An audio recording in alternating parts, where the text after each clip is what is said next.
Baruch Hashem, we're now in the season of weddings and lots of chasnas ken yirbu. Picture the following scene. You went to a wedding, the next day you bump into someone who you were there with, and you say to him, "Hi, how did you enjoy the wedding?" And he says to you, "Terrible. The music was too loud," or "the main course was cold." And you think to yourself, really, that's it? What about all the wonderful things that were positive? What about the company, the drushes, the music, the rest of the food? What about the fact that a young couple have found each other and in Mitzvah Hashem are going to have a very happy future together? The problem is that negative people always zero in on the negative and overlook everything positive.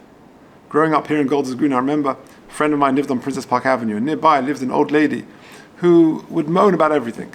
She would complain, she was bitter, and one of her pet peeves was that Princess Park Avenue was a very long and steep road, and people would drive down too fast.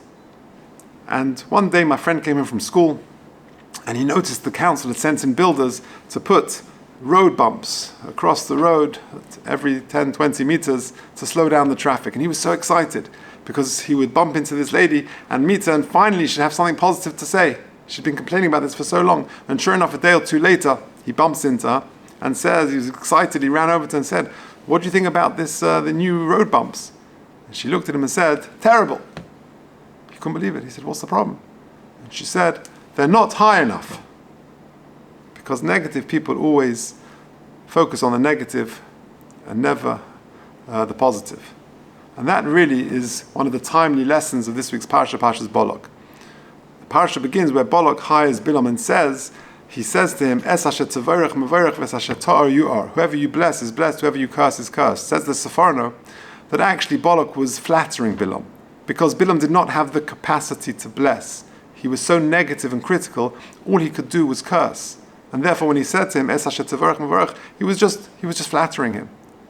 And that's why Bilam is described as having shesum ha'ayin, which Rashi says means he had one eye, because he was always negative and critical, zeroing in on the faults, never seeing the positive.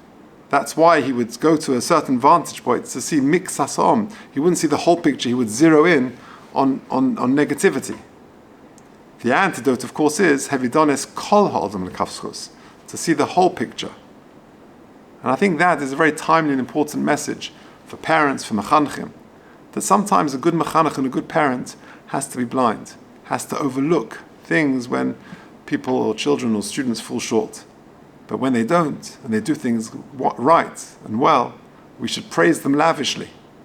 And that really is an important lesson from Parshas Balak, to focus on the positive, to be upbeat and positive, and to praise good behavior and good character lavishly. Thank you.